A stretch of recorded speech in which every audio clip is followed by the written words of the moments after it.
Assalamualaikum warahmatullahi wabarakatuh.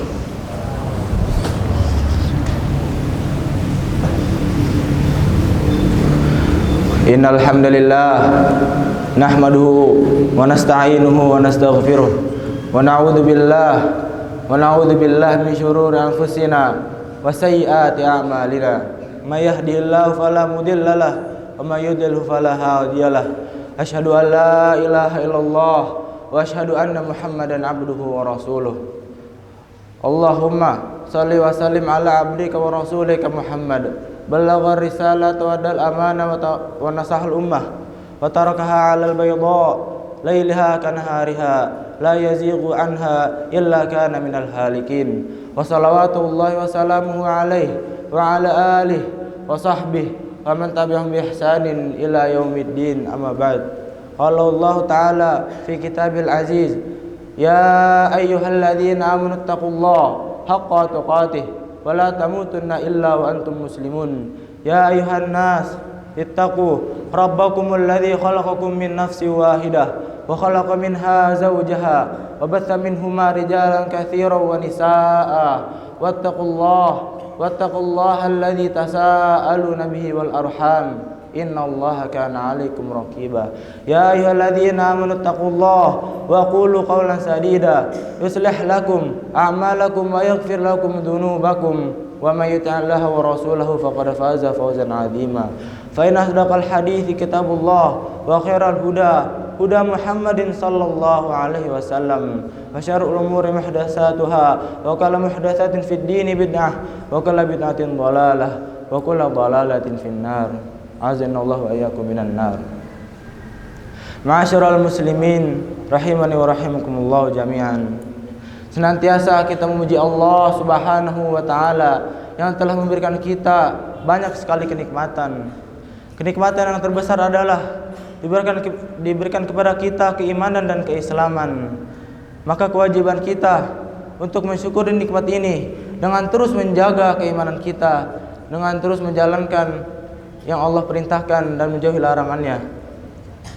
Sesungguhnya menjalankan perintah-perintah Allah itu menambah keimanan, sedangkan melakukan perbuatan maksiat itu mengurangi keimanan.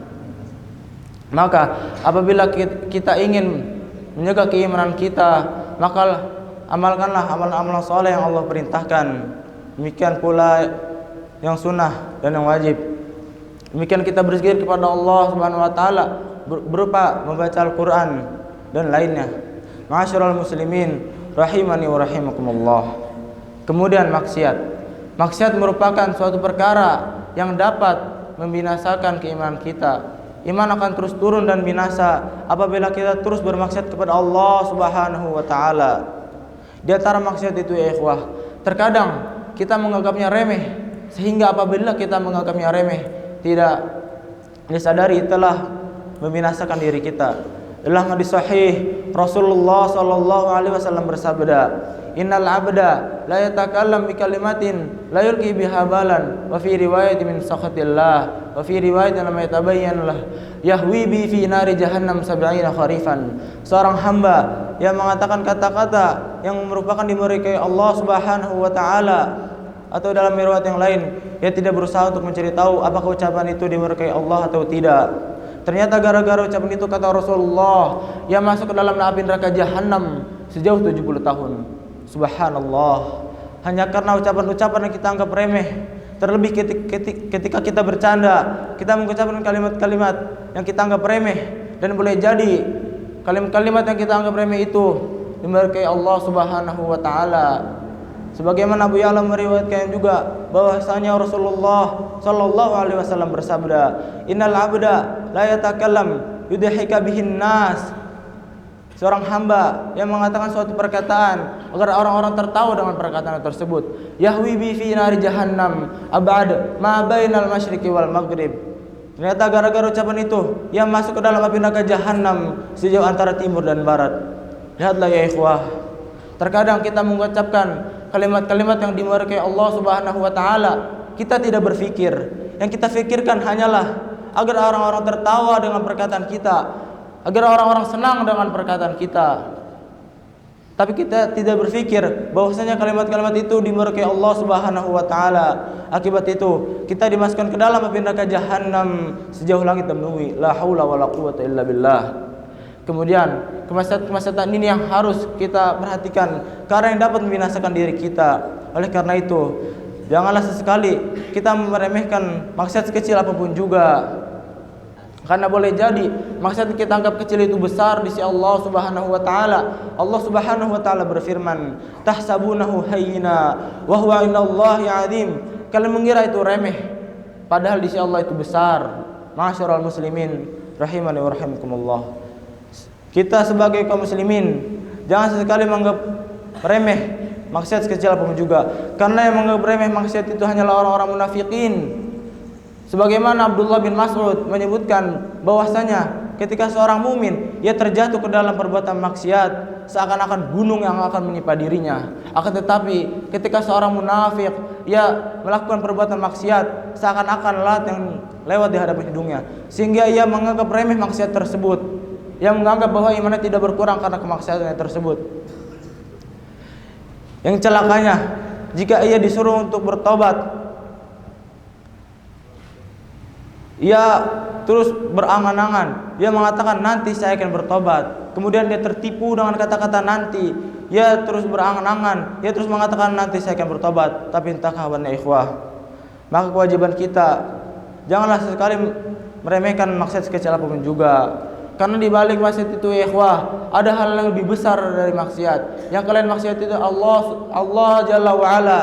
Jika kalian menganggap maksiat itu suatu yang remeh, maka ingatlah yang kalian maksiat itu Allah Subhanahu wa taala. Dan ketahuilah, jika seorang hamba ia melakukan perbuatan maksiat, betapa banyak kesialan-kesialan yang akan menimpa dirinya. Di antara kesialan maksiat itu ya ikhwah, dijadikan hatinya hitam oleh Allah Subhanahu wa taala. Rasulullah sallallahu alaihi wasallam bersabda, "Innal abda idza adnaba danban nukitat fi qalbihi nukitatun sauda." Seorang hamba jika ia melakukan perbuatan dosa, maka akan diberikan goresan hitam di hatinya. Fa in taba saqala qalbuh, jika ia bertobat, maka hati kembali bening, kembali bersih.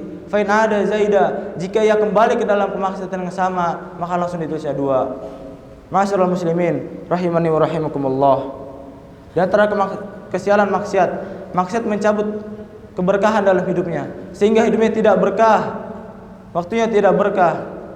Kemudian sanksi yang paling berat dan terbesar bagi para pelaku maksiat ialah sanksi yang tidak disadari olehnya, sanksi yang tidak terlihat oleh matanya. Sanksi apakah itu? Dijadikan hatinya oleh Allah Subhanahu wa taala berat untuk melaksanakan perintah-perintahnya. Lisannya keluh, lisannya dijadikan keluh untuk berzikir kepadanya. Sehingga ketika ia berjalan menuju masjid, hatinya berat. Ketika ia ingin berzikir, lisannya keluh. Dan ketika ia ingin membaca Al-Quran, berat hatinya, malas. Sampai-sampai dia enggan untuk membaca Al-Quran. Ia lebih senang bernyanyi, ia lebih senang mendengarkan musik.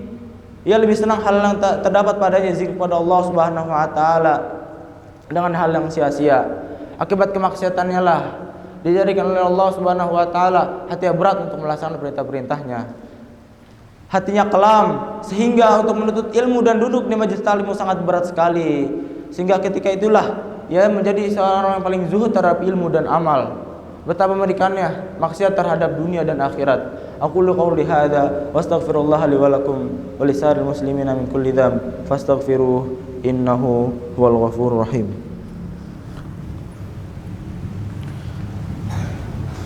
Alhamdulillah hamdan katsiran thayyiban mubarakan fih kama yuhibbu rabbuna wa yarda. Asyhadu an la ilaha illallah wahdahu la syarikalah wa asyhadu anna Muhammadan abduhu wa rasuluh. Ma'asyiral muslimin rahimani wa rahimakumullah. Di antara pengaruh buruk maksiat menjadikan kita rendah di dunia dan di akhirat. Lihatlah para pelaku maksiat, Allah rendahkan mereka di dunia dan di akhirat. Siapa di antara kita yang ini disebut iblis? Tentu saja tidak ya ikhwah. Mengapa kita tidak ingin disebut iblis? Karena iblis begitu hina di mata kita. Atau barangkali di antara kita yang ingin disebut Fir'aun? Tentu saja tidak. Mengapa demikian? Karena Allah hinakan Fir'aun karena kemaksiatannya dan kekafirannya kepada Allah Subhanahu wa taala. Begitu pula kepada pelaku maksiat, walaupun semasa hidupnya ia terlihat mulia. Lihatlah Fir'aun, semasa hidupnya dia seorang raja, bahkan dia mengaku-ngaku sebagai Tuhan, tetapi ketika ia telah meninggal dunia, Allah hinakan diri sehina-hinanya. Allah jadikan namanya buruk seburuk-buruknya. Bagi Allah itu mudah ya ikhwah. Allah mampu merendahkan para pelaku maksiat di hadapannya. Maka kewajiban kita demi Allah, kewajiban kita teruslah bertobat kepada Allah dari berbagai macam maksiat. Karena maksiat itu menjadikan seorang hamba putus dari Allah, hubungannya menjadi terpisah. Sehingga ketika seorang hamba melakukan perbuatan maksiat, akhirnya si hamba tersebut dijadikan oleh Allah Subhanahu wa taala tidak menyukai ketaatan. La haula wala quwwata illa billah. Maka kewajiban kita teruslah bertobat dan minta ampun kepadanya. Demikian Rasulullah sallallahu alaihi wasallam memberitakan kita, karena setiap manusia tidak lepas hidupnya dari kemaksiatan, tidak lepas hidupnya dari berbuat dosa. Akan tetapi Rasulullah sallallahu alaihi wasallam memberikan kita ajaran dan bimbingan agar kita senantiasa meminta ampun dan bertobat kepada Allah Subhanahu wa taala. Rasulullah sallallahu alaihi wasallam bersabda, "Ya ayuhan nas, tubu ilallah wastaghfiruh." Wahai para manusia, bertobatlah kepada Allah dan minta ampun kepadanya. Karena aku setiap harinya, kata Rasulullah, bertobat dan minta ampun 100 kali. Bayangkan, padahal beliau seorang Rasul yang pasti dijamin masuk surga. Adakah kita dijamin untuk masuk surga? Demikian Rasulullah sallallahu alaihi wasallam memberitakan kita agar setiap kali kita terjatuh ke dalam maksiat, kita balas dengan perbuatan amal soleh. Rasulullah sallallahu alaihi wasallam bersabda, "Fatbi sayyi'atal hasanata tamhuha." Maka ikutilah amalan maksiat dengan amalan soleh. Niscaya amalan soleh itu akan menghapus amalan maksiat. Maka inilah yang harus kita lakukan. Karena setiap manusia pasti pernah terjatuh ke dalam maksiat dan dosa. Akan tetapi yang terbaik adalah yang segera bertobat kepada Allah dan kembali kepadanya. Dan Allah Subhanahu wa taala senantiasa mencintai orang-orang yang beristighfar dan yang selalu minta ampun kepadanya. Innallaha wa malaikatahu yusholluna 'alan nabi. Ya ayyuhalladzina amanu shallu 'alaihi wa sallimu taslima. Allahumma shalli 'ala Muhammad wa 'ala ali Muhammad kama shallaita 'ala Ibrahim wa 'ala ali Ibrahim innaka Hamidum Majid. Allahumma ighfirlil muslimina wal muslimat wal mu'minina wal mu'minat al ahya'i minhum wal amwat innaka sami'un qaribun mujibud da'wat ya qadil hajat. Allahumma arinal haqqa haqqan warzuqna ittiba'ah wa arinal batila batila warzuqna ijtinabah. Allahumma inna na'udzubika min ilmin la yanfa' wa min qalbin la yakhsha wa min nafsin la tashba' wa min da'watin la yustajabu laha. Rabbana Zalamna anfusana wa illam taghfir lana lanakunanna minal khasirin. Rabbana atina fid dunya hasanah wa fil akhirati hasanah wa qina adzabannar. Fa ya ibadallah, innallaha ya'murukum bil adli wa ihsan wa ita'i dzil qurba wa yanha 'anil fahsya'i wal munkari wal baghi. Ya'idukum la'allakum tadhakkarun. Wa la dzikrullahi akbar. Aqimus shalah.